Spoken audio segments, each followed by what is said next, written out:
Before the Blue, Part 3. I waited for what felt like forever, but finally after an hour I accepted that she was not going to come and went home rather disappointed. It was kind of unfair. It's like we had been doing this for so long. How could it not happen now? This had been a bad day. Still I tried to remind myself that something may have occurred that was beyond her control. She could have been sick, on holiday, or overworked. Who knows? It's happened once or twice before, but still, it always felt crushing. I suppose I should have found it strange that her two friends were not there either, but I wasn't really bothered about them. It was only her that I wanted to see. Later that evening, I woke up not only feeling really tired as usual, but also feeling deeply down. I was half tempted to call the manager and tell him that I was too sick to go in that night. I just could not be bothered. Then again, I suppose being lovesick was not the same as having a virus or a serious injury. Plus I hadn't called in a sick day for the past 7 or 8 years, so I wasn't going to do it now.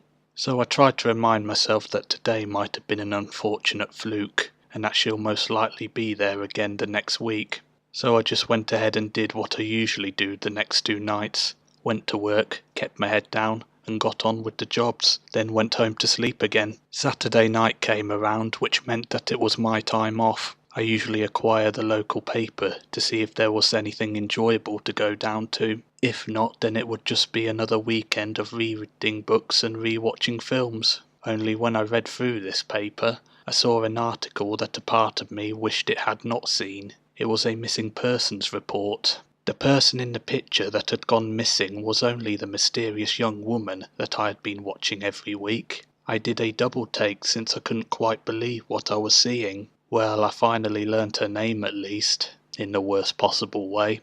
The report stated that her name was Lucy Holloway, aged 23, has been missing since the previous Saturday night.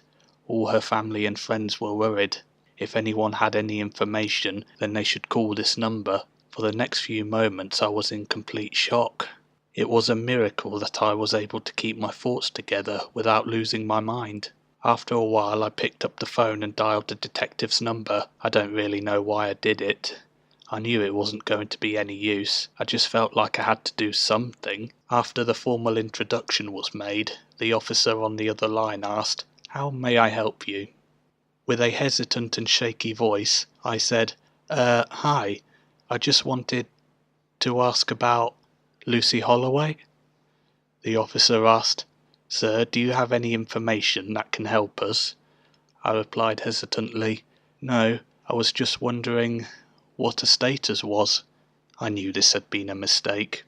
The officer responded with frustration, "Sir, I'm afraid information about this case is confidential. Now, if you do not have anything helpful for us, please do not waste our time." The call ended abruptly. I spent the next few hours pondering what to do next. I knew I had to do something.